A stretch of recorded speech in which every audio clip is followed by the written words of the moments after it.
imbagan sa indong mga kahapotan tungkol sa pagninegosyo. Magdadara ning kadagdagang impormasyon mapadapit sa mga diretsos ning mga konsumidor asin mga giya kung paano maging mga responsableng parabakan. Usapang consumer at negosyo. Mataon pagnibid sa mga matrayumpong negosyante asin sa mga establishmento di negosyo na may marhaing na kontribusyon sa komunidad. Usapang Consumer at Negosyo. Madadangog na kada aldaw ning Biyernes. Alas 11 sagod alas 12 ning udto. Ihahatod sa Indo ka Department of Trade and Industry Regional Office 5. Usapang Consumer at Negosyo. Abangan! Maray na aga po sa Tuya Gabos, maray na aga sa Tuyang mga ka-consumer. Friday na naman po ngunyan. Pag aldaw ning Biyernes, syempre mag-iiribanan po kita digdi sa Tuyang programang Usapang Consumer at Negosyo. Alas 11 hanggang alas 12 po nin udto. So sarong oras po kita mag-urulay-ulay tungkol po sa mga issues manunungod sa mga consumer, no? Asin iba pang mga issues tungkol sa pag-implementar kang mga programa kang Department of Trade and Industry. Pero sa ngunya na aga igwa kitang mga bisita, ano, kasi dahil inita dakulon kitang mga nare-receiving mga reklamo sa tuyang mga iba-ibang platforms, sa Facebook page, sa telepono, manunungod sa mga maiinit na issues tungkol sa tuyang mga produkto, lalong-lalo na sa tuyang mga agricultural products, no? So dahil bako man ini sakop kan sa tuyang opisina kan Department of Trade and Industry, pero pwede man po kami maging medium para ipasabot po sa tuyang mga ka-consumer kung sisay or anong ahensya ang may sakop po digdi sa mga produktong ini po. Ano po? Ining sa tuyang mga agricultural products. Ano po? Okay. So, sa ngunyan na aga, by the way, si Bem Birango po girare inian sa indong kaiba po digdi sa programang Usapang Consumer at Negosyo digdi po sa DZGB.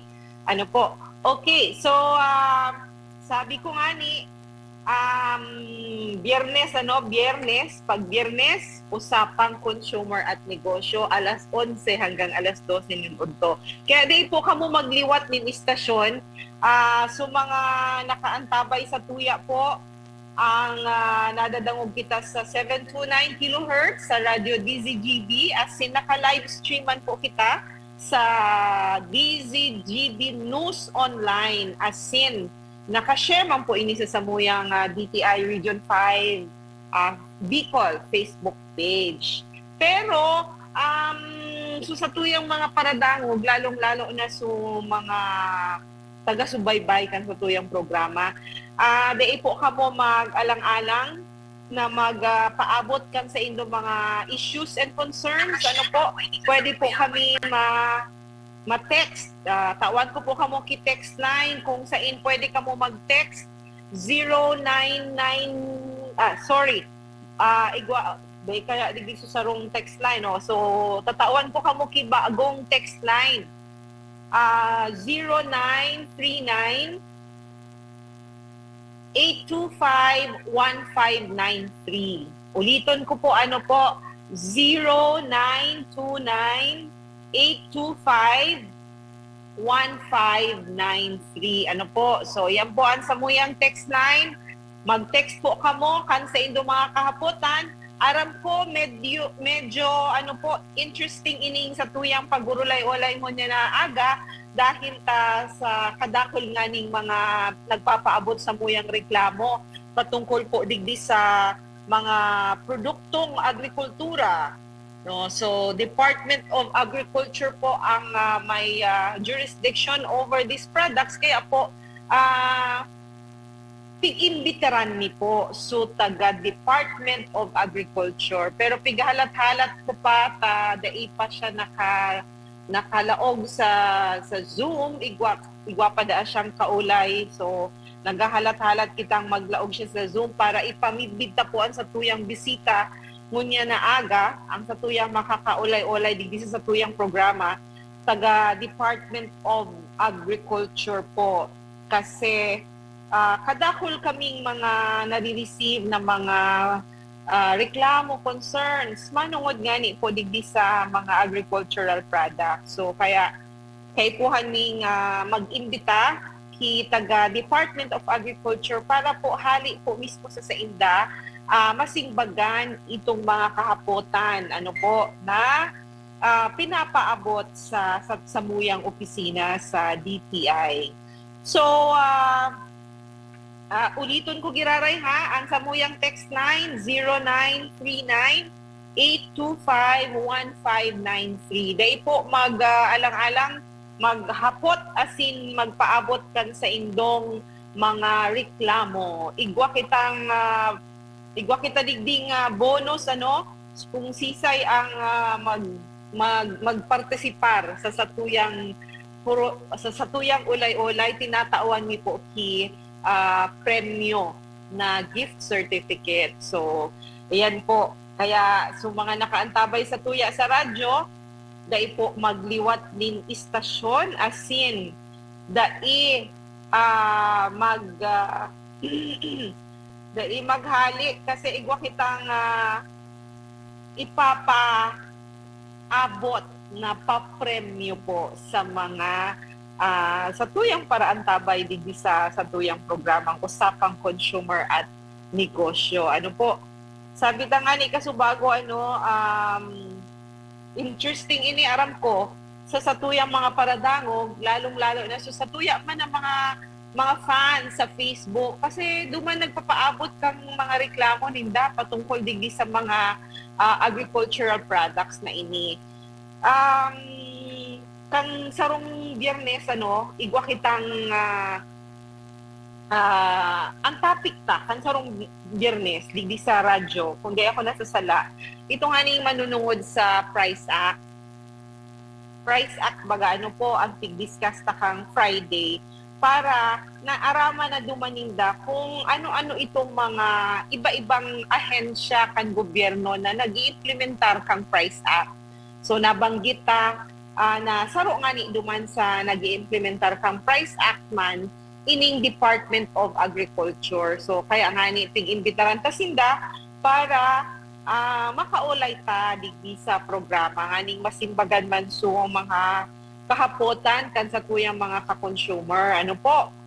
Kaya habang hinahalata sa tuyang bisita na taga Department of Agriculture,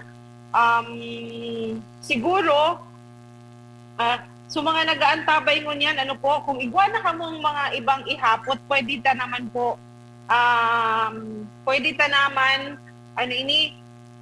pwede ta naman mabasa ang sa indong mga kahapotan, ang sa indong mga concerns, asin kung kaya tang simbagan, asin pwede ta na yan simbagan, habang naghahalat kita kan sa tuwing bisita, kung igwa ka mong ibang mga concerns, ano po, pwede na nindo ipaabot. Digdi sa text line po, na tinao ko sa indo, 0939-825-1593.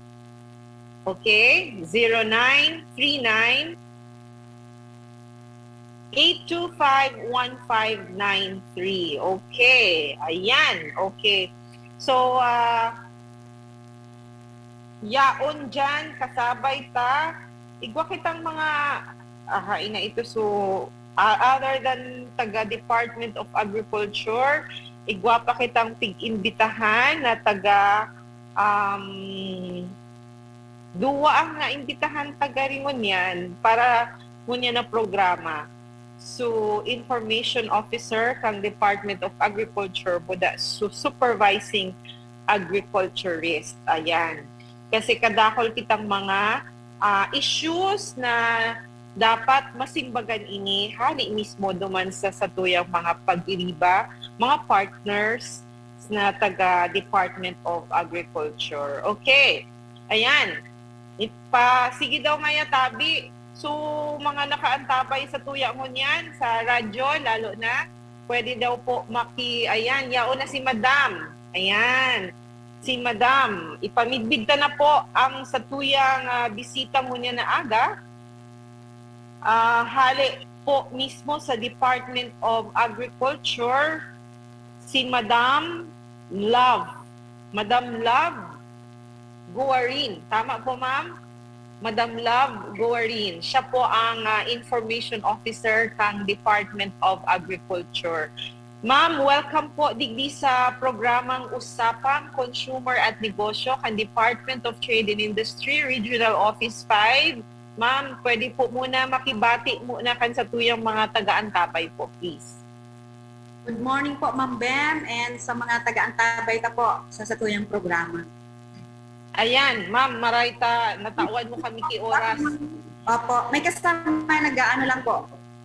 Nagko-connect lang. Si Ma'am Opo. Tintin Kapita po.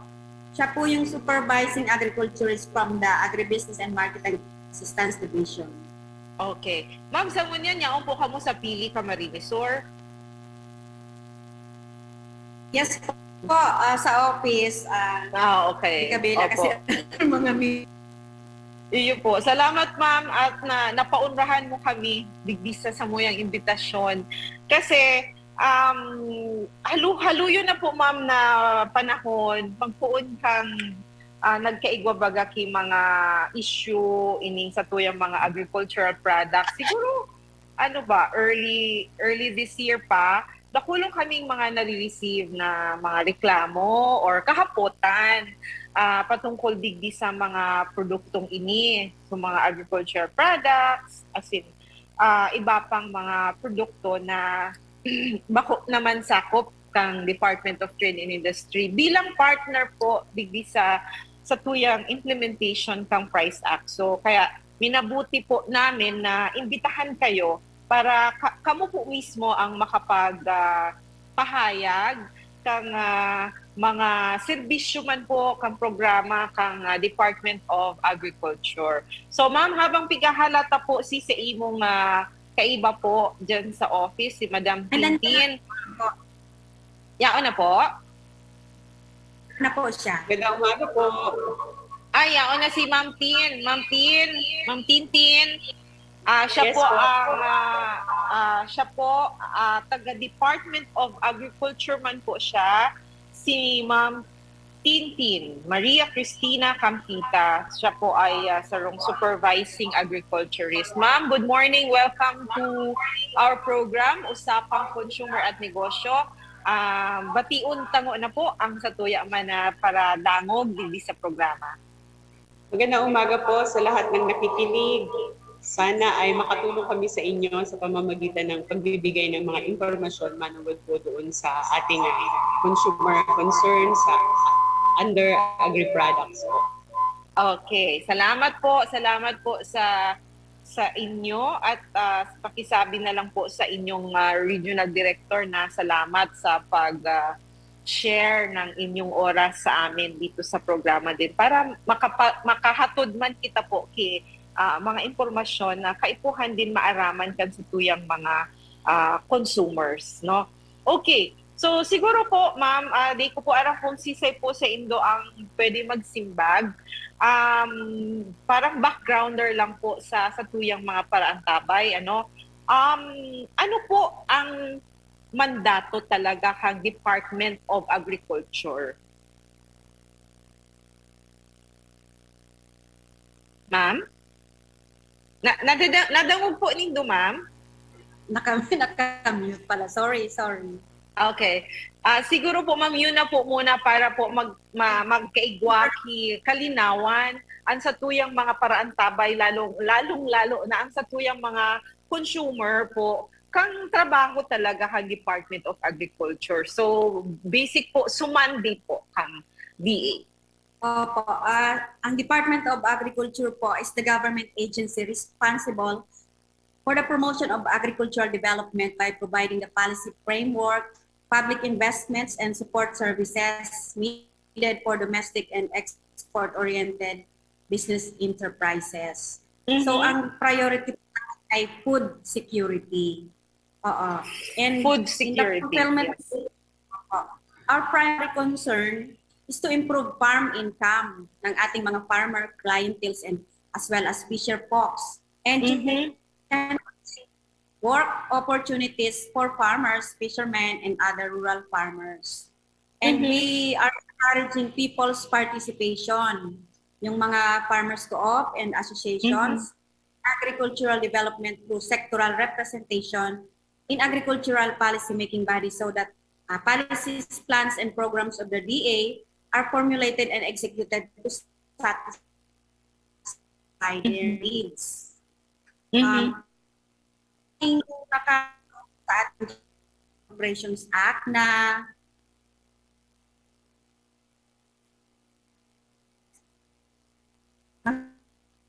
Medyo mahina po, ma'am, ang signal natin.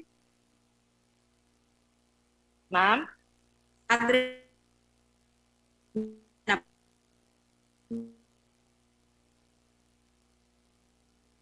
Ma'am, sorry po, medyo mahina ang signal po. Hindi namin marinig ang mga, hindi na po namin ma-pick up ang mga sinasabi mo po, ma'am. kasi Siguro, Ma'am Tintin, nandito ka ba? Sige, try nga po, Ma'am Tin, kung Hello po, okay po ang... ba to? Ma'am Tin? Hello? Yes po, Ma'am Tintin. Ma'am Tintin, okay ka po? Hello po, naririnig niyo po ba ako? Opo, ma'am. Opo, ma'am. Please go ahead. Narinig mo po yung sinabi ni ma'am?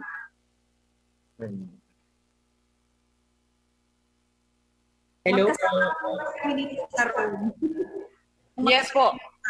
Magkasama po. Ma'am Tin, tinatanong ko po kanina, pighapot ko po si ma'am kung ano sa mga serbisyo, ano ang mandato kang Department of Agriculture. So, igwa na po siya mga nasabi kung ano talaga ang mandato kang Department of Agriculture. Siguro, para sa ano na lang po, sa kaaraman kan sa tuyang mga paradangog, pwede ta na po siguro ipasimple na lang, pasimplihon ta na lang po gamit ang sa tuyang vernacular dialect kung ano po talaga ang mga programa na pinag-iimplementar po nindo sa ngonyan. Base po syempre ang cord duman po sa indong mandato. Hello po, sana naririnig niyo ako ng malinaw. Okay na po.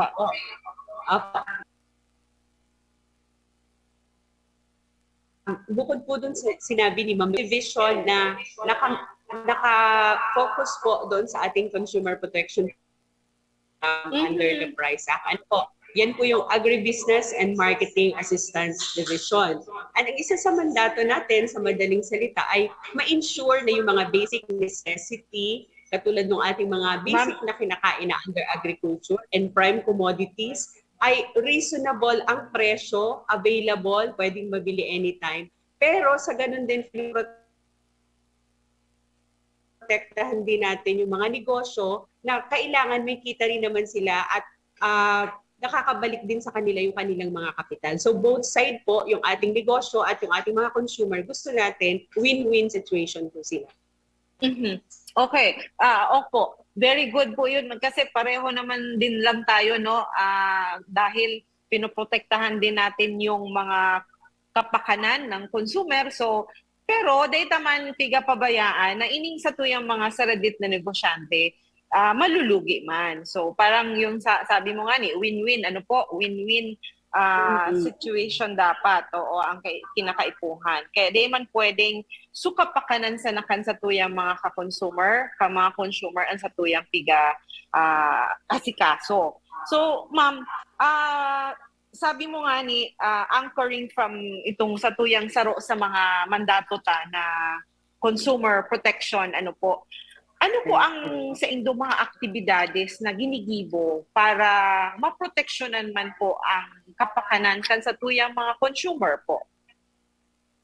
Yes, meron tayong ilang mandato na para maprotektahan ang kapakanan ng ating mga consumer. Una, ma-promote natin yung productivity ng necessity and prime commodities. Gusto ko pong linawin muna yung Ano ba pag sinabi nating basic commodity? Yan po yung mga unprocessed agri-products katulad po ng rice, corn, food crops, fresh fish and marine products, eggs, milk, vegetable and fruits. Yan po yung sinasabi natin na basic necessity. Pag sinabi natin prime commodity, yan po yung mga spices, yung ating onion, garlic, yun po yung mga halimbawa. Opo. Gusto po natin na ma-promote ang productivity niyan. Paano natin ginagawa yan? Meron po tayong mga market linkage and trade fairs na kung saan yung ating mga local na negosyante nagdi-display po ng kanilang mga produkto para mailapit doon sa ating mga consumer na hindi na po dadaan doon sa ating mga middlemen. So yung presyo po ay prinutos ng farmer, direktang na ibibenta doon sa ating mga consumer, mas mababa po ang presyo na nabibili nila. Okay. So, tamang-tama po, ma'am. Nabanggit mo na itong mga May I add po, commodities. another, Yes. Okay, please go ahead. yes, and may I add po, another way po para ma-protect natin yung pagitan ng pag-provide ng transport system and logistic vehicles. Ano po, kung makikita ninyo sa mga lugar na kahit malayo na sa syudad, may nakikita tayong kadiwa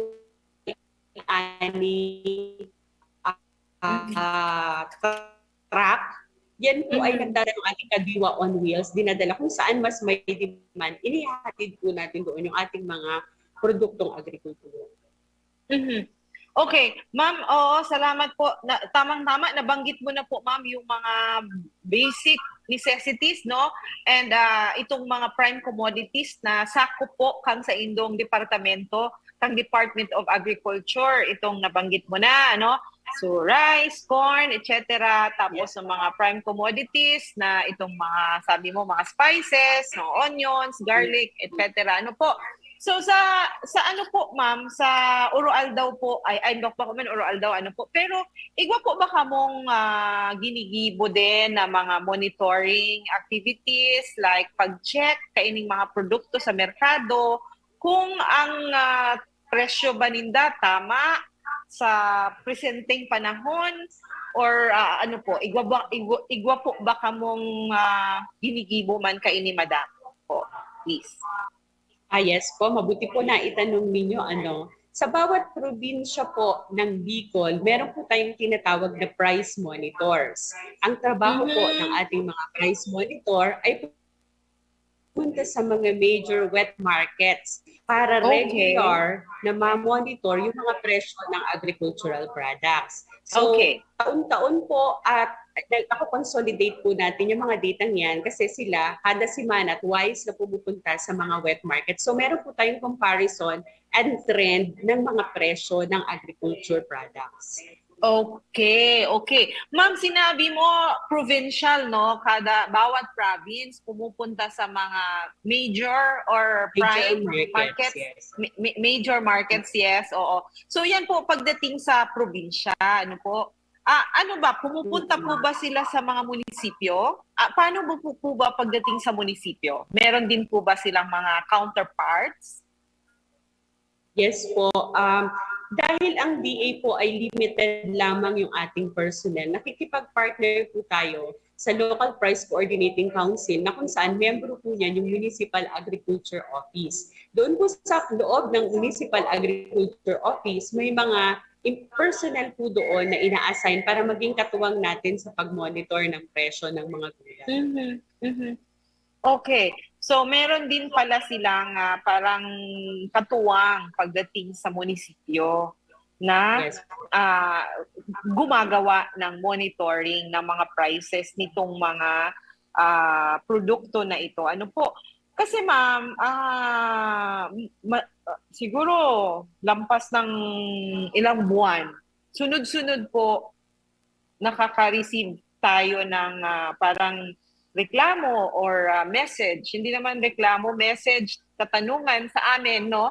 Sa DTI, kung bakit daw po ang mahal-mahal pa ng karne ba? Karning baboy?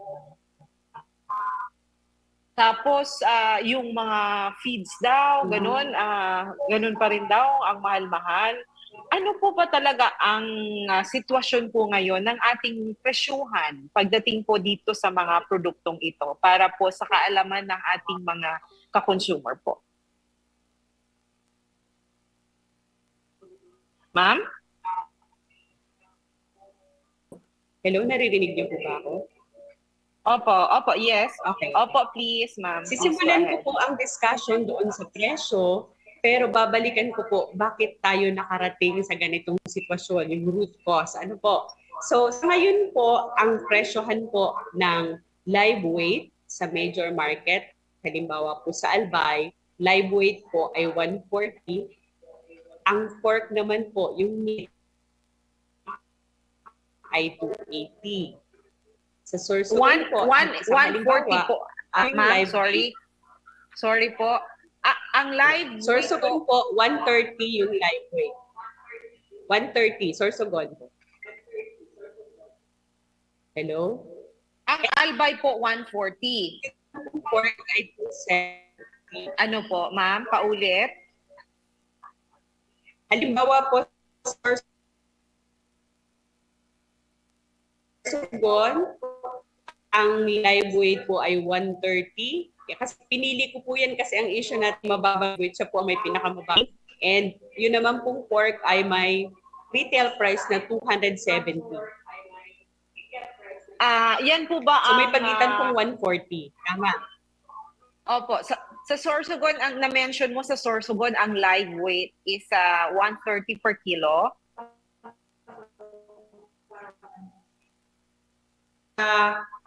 Ang retail price naman po ng pork ay 270. Dahil nasa 270. Legazpi kayo, ma'am, gamitin din natin yung albay. Ang Okay. live weight ay 140. Ang prevailing price naman ng pork ay 280.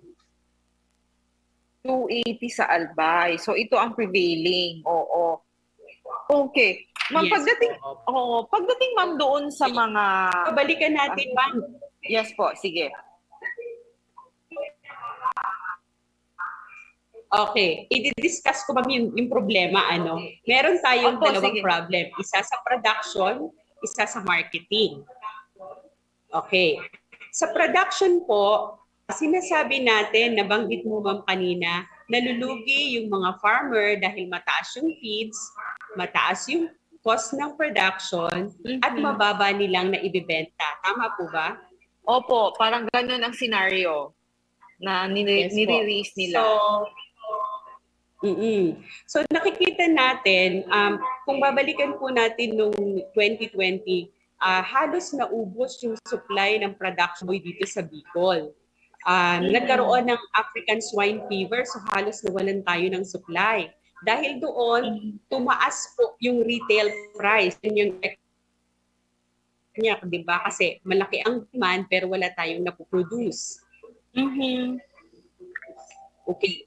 So after po niya na naka-declare na yung ibang area pwede na ulit mag-raise ng baboy, ang Department of Agriculture po under the livestock program nag-repopulate. So namigay po ulit ng mga piglet para matulungan yung ating livestock industry na makabangon. So pag sinabi Opo. pong namimigay tayo ng baboy hanggang ngayon, ang binibigay po natin under the livestock program ay isang piglet kada beneficiary and 3 sakong feeds, nawawala na po yung malaking porsyon ng gastusin ng ating magsasaka doon na o-augment kumbaga sa tulong ng Department of Agriculture. Kung titingnan po natin sa cost structure, ang kailangan po natin ay 160 pesos para makaproduce ng 1 kilong baboy.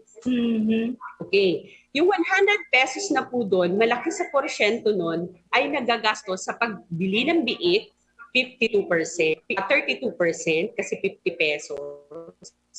And yung pagpapakain doon sa baboy, the rest po ay maliliit na lamang na gastos. So yun po yung tinutugan na ng Department of Agriculture under the livestock program na matulungan sila, bibigyan sila ng at binibigyan din sila ng feed. So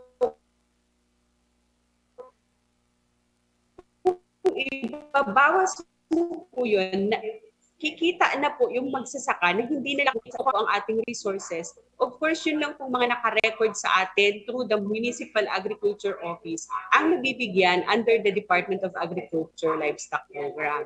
Yun po yung sa production. At yun din po yung tinutulong ng Department of Agriculture sa production side. Pupunta naman po tayo sa marketing side. Please. Okay. Sa general scenario po, dahil kailangan natin ng 160 pesos to produce, ibig sabihin, kung ang live weight po ay under 160, kung ibenta nila ng 140 katulad sa Albay, sila po ay nalulugi ng 20 pesos. Tama po. Okay. Ito po yung mga farmer na hindi nabigyan ng support ng Department of Agriculture. Pero kung nabigyan po under the DA Repopulation Program, sila po ay malabong malugi dahil na-provide na yung 52 plus 80 pesos ng cost to produce. Okay. So, titignan naman po natin yung trend ng retail price sa market. Dahil po nung last year ay tumaas, yung iba pong mga probinsya umabot ng 300 plus, 400 plus, tapos biglang bumaba yung ating live weight price, ay nagiging trend po yan. Sabi natin, di ba, nawalan ng baboy, biglang dadami ulit yung baboy dahil dun sa support ng Department of Agriculture. It's a normal effect sa price na kapag biglang nandyan na kaagad ang supply, syempre bababa po yung presyo ng produkto kasi marami na ulit yung supply. Nagno-normalize po yung ating ag industry. And another factor is kapag rainy season po, sabi baga natin dumaan yung Agosto, tapos ngayon September pa lang, sabi natin yung panahon na hirap. Bakit? Sa agriculture nila ng feeds. So, dahil po doon nagkukulang yung kanilang revolving capital to buy the cost of to sustain the cost of production po ng ating pagbababuyan. At pagkatapos nun yung kanila pong naka-harvest, yung allotted income nila, halimbawa bibili, consumer din po kasi ang ating mga bababoy at karamihan din sa consumer ay bibili. Halimbawa po na nagpo-produce sila ng crops, konti na lang po yung budget nila, hindi na po sila bibili ng karne. Ang priority na po nila ay itlog na mas affordable. So bumababa po yung demand pagka ganitong buwan. And mapapansin naman po natin on a positive note na kahit bumaba po yung live weight, ay unti-unti na rin pong bumababa yung retail price sa market. Nagpa-follow po pero hindi po ganun kabilis because that's the normal behavior po ng ating market. Okay po. Hello, ma'am. Yes po. Ma'am. Yes, Ma'am Tin. Okay. Yan po ano galing sa mismo na sa ating agriculturist, sa ating galing sa DA ano po kasi sana maintindihan nila yung tunay na scenario, yung realidad no sa ngayon nitong ating mga agricultural products, especially itong baboy na ito yung ating ito yung reklamo tungkol dito po sa baboy at saka sa presyuhan nga ng baboy at ng buhay at yung ano ba ang tawag dito, yung live at saka yung karne na ano po. Okay. So ma'am, pero bago tayo magpatuloy, ma'am, gusto ko munang basahin itong text message ng isa sa ating mga tagapakinig. Sabi niya, good morning po sa gabos na paradangog ng programa kang DTI sa DCGB para po kay Ma'am Love Gorin ng DA. Good morning po, ma'am. Mga produkto po na galing sa agriculture ang pangunahing pangangailangan ng ating mga kababayan. Ano-ano po ang produkto na galing sa agriculture ang nagsasakop ng DTI at ano naman po ang hindi?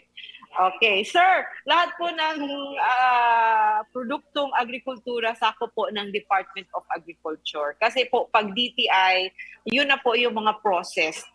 Like yung pre-process na yung isda, sardinas na yon, dilata na. So sa amin na yon. Pero yung isda sa DA po, marine products, ano po, yung karne na pre-process na, halimbawa, yung mga corned beef, mga ganyan. So, si DTI na po niyan. mga process po si DTI. Pag fresh, sabi nga ni Ma'am kanina, mga fresh products sa Department of Agriculture po yun, sir. Okay? Opo. So, Ma'am, meron pang isa. Good AM po ulit. Ang bigas po ay isa sa araw-araw na ginagamit ng ating mga kababayan sa pagkain, sa mga palengke po. Meron din po ba monitoring ang opisina po nyo doon sa mga timbangan na ginagamit ng mga negosyante sa pagbibenta po ng bigas? Kung tama po o hindi ang timbang doon sa timbangan na ginagamit. Yan, okay. Ma'am, siguro pagdating po dito, no, itong pangalawang question ni Sir, no, pagdating sa timbangan, Sir, ang meron po nitong jurisdiction, pagdating po sa mga timbangan ay ang local government unit. So halimbawa, kung taga saan ka po, taga Bakakay si Sir daw, taga Bakakay siya, pwede ka po magreklamo, kung may reklamo ka po tungkol sa timbangan, doon po sa local government unit, sa Office of the Municipal Treasurer or Office of the City Treasurer kung taga-city. Kasi sila po ang may jurisdiction dyan po sa mga timbangan. Kung meron ka pong pagdududa, pwede ka po mag-request doon sa Office of the Treasurer, sa local government unit, na kung pwedeng i-calibrate or kung kailangan na i-recalibrate yung mga timbangan natin sa mga wet markets. Ano po? Okay. So, yan po. Ano, ma'am? Tama po ba, ma'am? Kasi sinasabi niya kung tama daw yung mga timbangan. So, hindi po yan sakop ng DTI nor ng agriculture. Doon po tayo sa LGU. Okay. Okay. So, thank you. Ano po? Salamat sa tanong. Meron pa ditong message galing sa ating tagapakinig. Good AM. Ang fresh egg po, under DA din po. Dati po kasi may nabibili pang 5 pesos na chicken egg. Now po, ang pinakamaliit ay 7 pesos. Ma'am, sakop po nyo ang... Ay, nawala si ma'am. Nawala sila. Okay. Okay, base po dito, ma'am, Ma'am Tintin or Ma'am Love, meron pong katanungan. Base po dito sa Price Act, ang eggs po ay sakop ng Department of Agriculture. Ma'am Tin?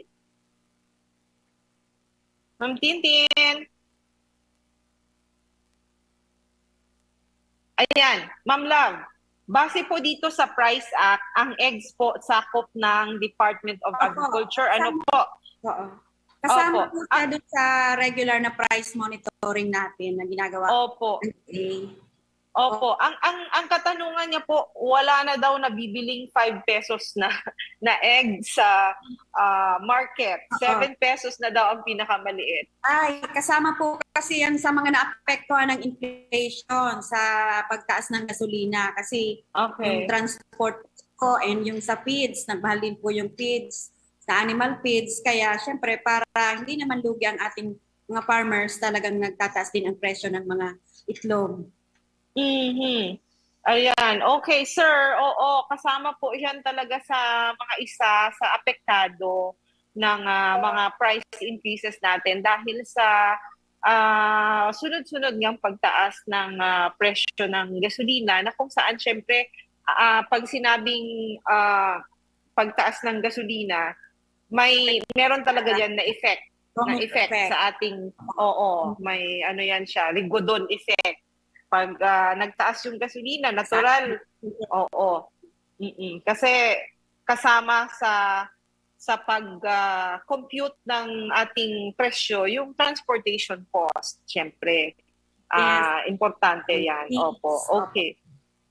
Okay. So, yan, na-discuss na po ni Ma'am Tintin yung mga ginagawa niyong mga programa or mga activities, kung paano natin patuloy na maprotektaran ang ating mga pa-consumer. Ano po, sabi ni Ma'am, meron din kayong ginagawang monitoring ng mga presyo nitong mga products.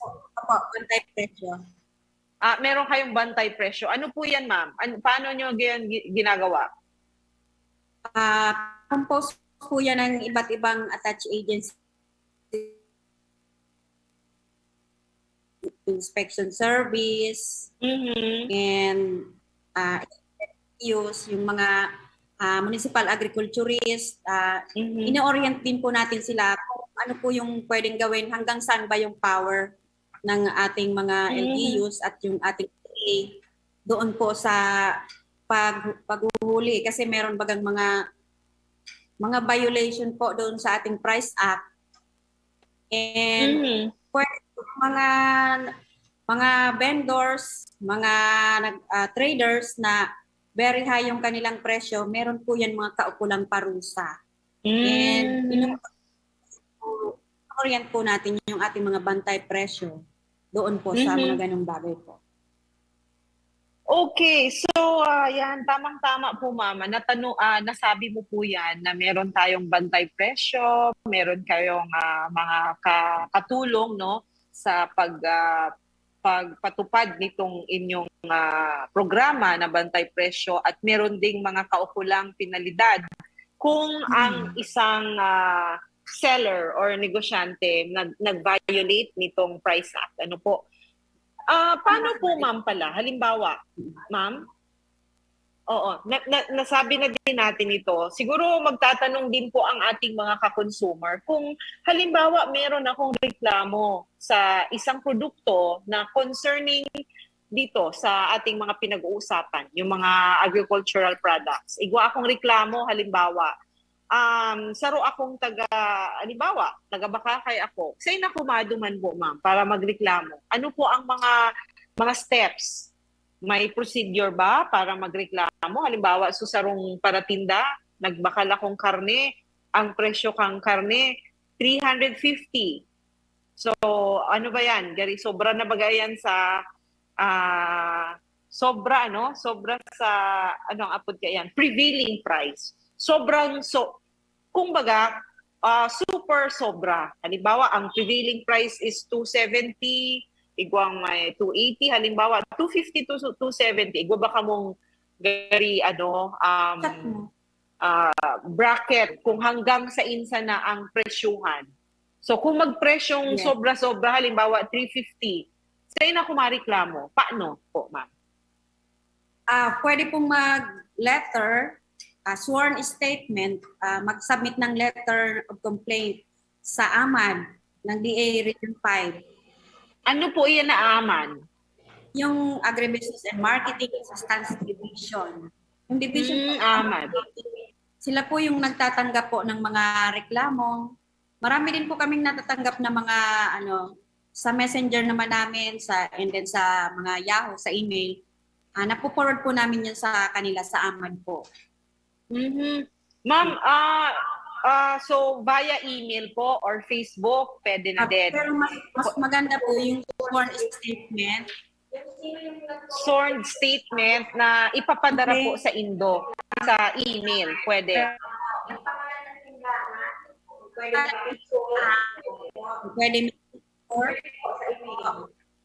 Pwede po sa email. Okay. Hello, sige. Yes, ma'am.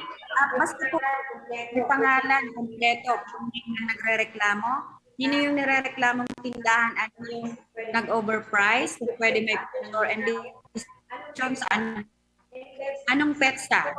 And then, submit po sa aming regional inspector and ito po sa DA RFO 5 San Agustin Pili, Camarines Store. So, ma'am, pwede po sa email, sa email, basta kumpleto yung detalye, sisay ang tindahan na pinagreklamo, kasuari nangyari sa transaksyon, sisay ang nagrereklamo. So, ma'am, pwede ta na po inigibuho na way para sabihon po sa ining email address nindo na pwedeng emailan, or pwede man po, kung iwa ka mong Facebook page, pwede man siguro ipadara duman sa reklamo, basta kumpleto ang detalye, or contact number. Sige daw po, ma'am, please. Para sa kapakanan sa tuyong mga consumer po. Yung mga reklamo po pwedeng isend sa amin sa darapid5@yahoo.com. DA Rapid, number 5 ahmad@yahoo.com or direkta po sa ahmad.bicol@gmail.com. Ahmad.bicol@gmail.com. Meron din po kayo, ma'am, na Facebook page po, ma'am? Facebook page. Yes po, Department of Agriculture Bicol and po. Pero we encourage po na doon po sa Yahoo para official po. Doon sa aming email. Department of Agriculture Bicol, okay. Kasi kami po, ma'am, pag sa Facebook, ina-accept na po namin na complaint yon as long as kumpleto nga po yung detalye. Kasi pwede naman po i-attach doon yung mga documents na pinipresent niya. So, ini-entertain na po namin. Consider na po namin na official. So, ma'am, ano po yon? Ma'am? Contact numbers po, ma'am, please. Contact numbers. po. Ma'am Tintin? Ma'am Tintin? Hello po. Yes po. Pwede pong makahingi ng contact numbers po nila. Yes po, pero hindi ito official number ha. Maibibigay ko yung number ko. Cellphone. Sige, ako na lang mag-coordinate sa'yo in case. Sige, please go ahead. Na lang, chat. 0939 09 09 39 39 566 566 89 89 7 7 3. 3. Okay. Ma'am, pwede pa akong magdagdag? Baka kasi ulanin kami ng reklamo. Gusto ko lang magpaalala sa ating mga consumer. Okay. Please. Okay. Ang kaibahan po kasi ng agri-products sa DTI, sa products under the DTI, ang agri-products po ay hindi subject doon sa violation sa profiteering. Pag sinabi po nating profiteering, may prima facie evidence po, di ba, sa DTI. Pag tiningnan mo yung tindahan, walang price tag. Violation na kaagad yun. Yung mga weight and measurement na nakalagay sa label, hindi akma. Pero ang agri-products po, pag pumunta ka sa wet market, meron po tayong petchay, talong, kalabasa. Wala po yung usually price tag at wala rin pong measurement. Bukod pa po doon, ang supply po niyan ay erratic. Dahil po kapag nagbagyo, automatic, bawas kagad ang production, hindi ba? So, depende po ang presyohan sa merkado ng agri-product sa demand and supply, unlike sa DTA product na stable. So, hindi po, nanghihingi po kami ng malawak na pangunawan ng ating mga consumer na kung biglang tumaas ang presyo ng specific agri-commodities, ay complain na kaagad. Tingnan din naman natin, nagbagyo, natural walang supply yung ating mga parauma na dadalhin sa market. Siyempre, tataas yung demand, tataas yung presyo ng specific commodity na yun. So, ganun po din yung nangyayari sa ating other industries na under po sa agriculture. So, kapag magrereklamo po tayo, tingnan din muna natin ano muna yung nangyaring previous event na naka-apekto sa agri-sector. Kaya ganito po yung nagiging presyohan sa market. Thank you. Opo. Okay po, ma'am. Pero po, ma'am, di ba po, ma'am, pag may bagyo, halimbawa may bagyo, tapos nag-declare ng state of calamity ang isang area o ang isang munisipyo o ang isang probinsya, lahat po na basic necessities dapat naka-freeze yung presyo niya. Yes Yun po, opo, oo. That's true. Doon po tayo nagbe-base sa ating price monitoring within the last 3 months. So kapag nagbagyo, automatic freeze based doon sa presyo, average presyo ng last 3 months. Opo. Pero yun po ay, sorry ma'am na i-interrupt kita. Okay lang, please. Until supply last. Kasi po, kawawa naman, di ba sabi natin kanina sa Price Act, win-win dapat. Halimbawa yung mga negosyante sa market, ang bago magbagyo, ang supply nila ay hanggang pang 5 araw lang na market day. So after 5 days, wala na po silang supply. Kung bibili nila ng mahal yun sa mga magsasaka dahil konti na lang yung na-harvest, kawawa naman sila kung the same presyo po natin i-demand na bibilhin yun ng mga consumers at the same price na mahal nilang binili dun sa producer dahil konti na yung supply. So, Opo. medyo yun nga po yung natin challenge na mabalance, na masaya ang kada sektor. Pero usually po ang nangyayari kapag masaya yung negosyante, galit yung consumer. Kapag masaya yung consumer, lugi naman yung negosyante. Siguro ma'am, pag ganyang mga cases, si DA magsiset na lang ng price ceiling or mga ganyan-ganyan. Yes, Siguro po, we can, but kasi it should be an output of the stakeholders consultation. Yes, Na kung saan yung opo. consumer nakikipag-usap doon sa vendor na, sige, mag-meet tayo sa ganitong presyo. Opo, oo. At saka, pero ma'am, yung sinabi mo po na yung mga price tag natin sa anong tawag dito sa markets, kasi base baga dito sa ating Price Act, walang exemption ang price tag. Lahat na produkto, no, dapat meron talaga siyang price tag. So pag halimbawa, yes. Opo. yes, opo, pag nag-change yung presyo the next day, so magbabago siya ng kanyang price tag. Kasi yun po ang Under the ating Press Act po, that's the exempted po ang mga agri-products sa prima facie evidence.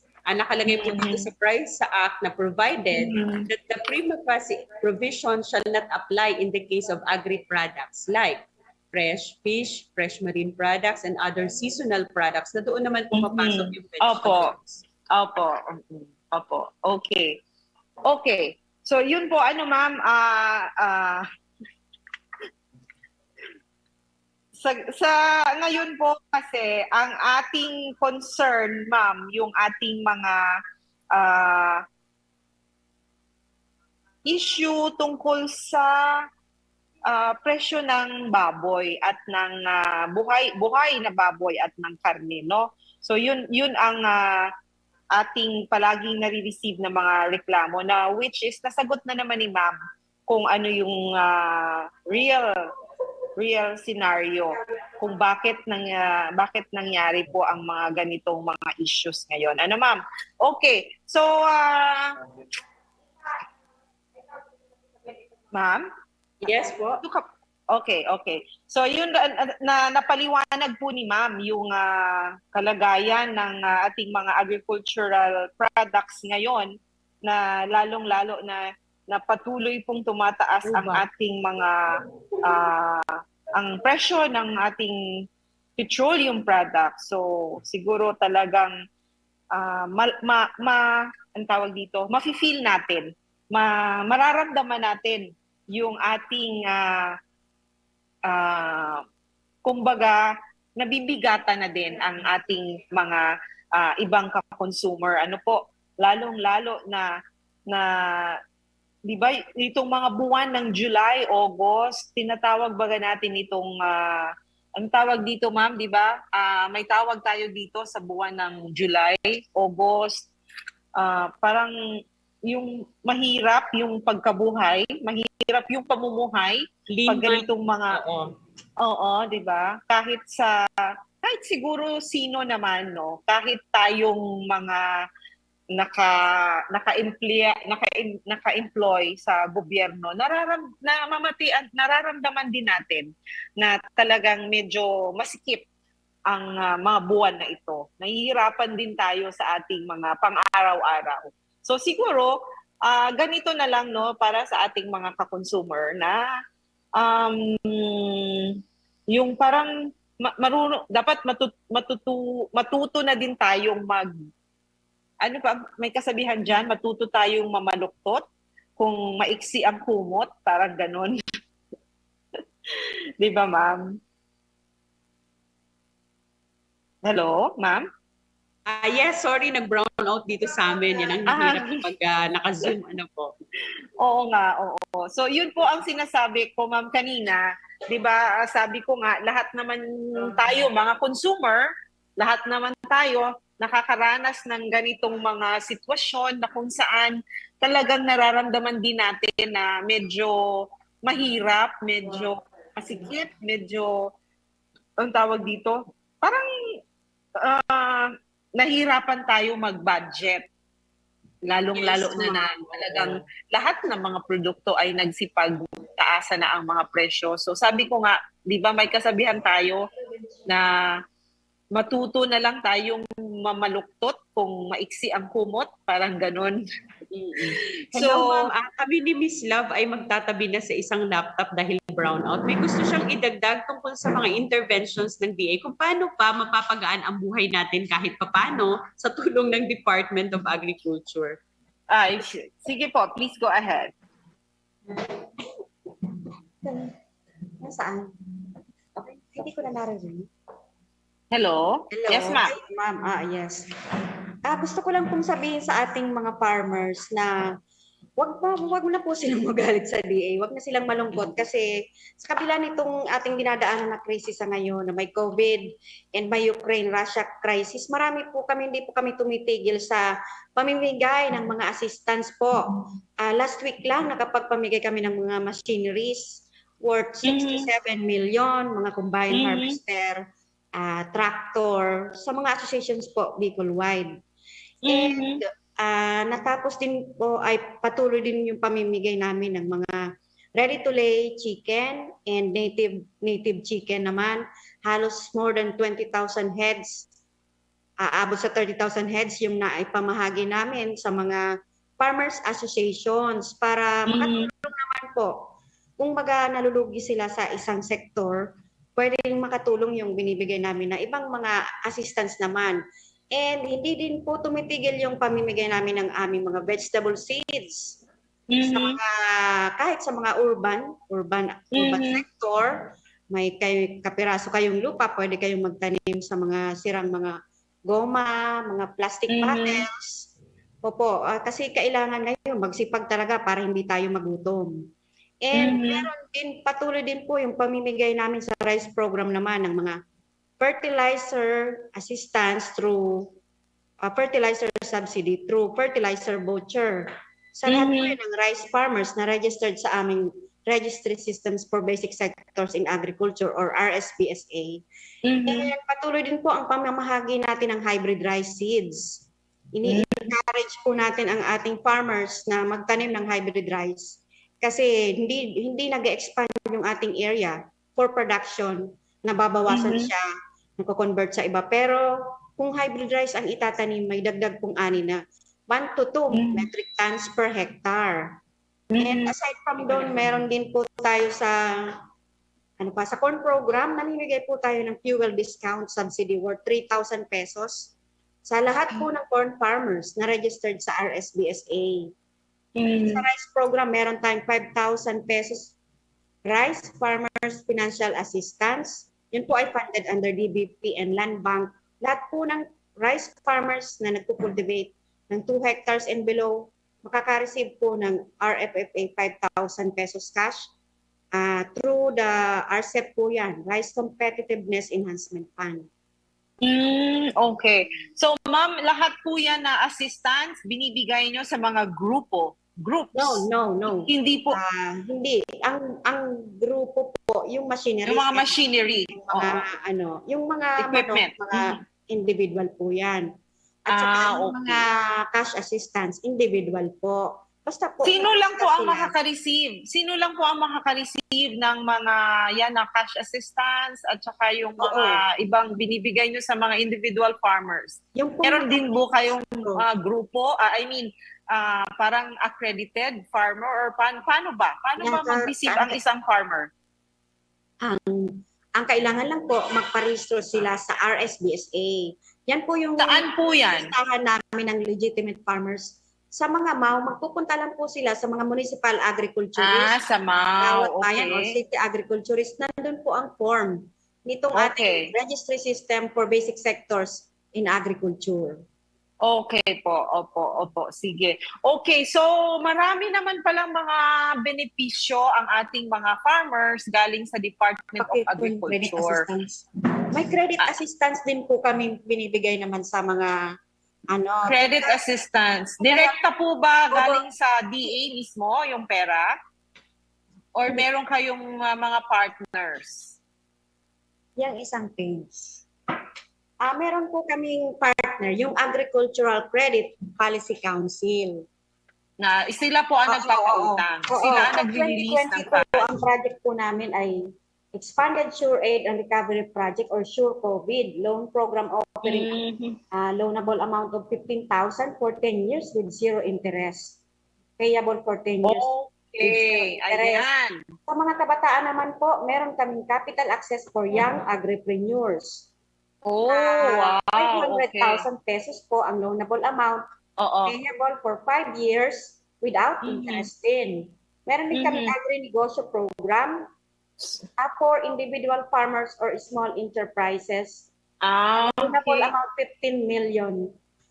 Oh, Oo. okay. So siguro po ma'am, kulang na tayo ng oras, pero sa lahat po ng mga farmers na nanonood sa atin ngayon, kung meron po kayong gustong idulog na tulong galing sa Department of Agriculture, galing sa gobyerno, through Department of Agriculture, para matulungan kayo sa inyong farm, no? Magpunta lamang po no sa MAU para Yes, doon na lang po yes. sila magtanong. Opo, one time lang po yun, Assistance. yung registration sa RSDSA. Yes.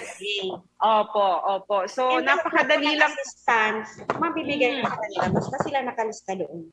Yes, opo. Okay. So ma'am, maraming salamat po sa oras na binigay nyo sa amin sa programang Usapang Consumer at Negosyo. Sana po medyo nagkaroon na po ng linaw ang ating mga ka-consumer patungkol po dito sa mga mainit na issue dito po sa ating sa iilan sa ating mga agricultural products. Ma'am Tintin, salamat po. Ma'am Thank you po, Love. Ben. Opo. Yes, maraming salamat po. Thank Please you very tell much your po. RD na maraming salamat sa pagpaunlak po sa aming imbitasyon.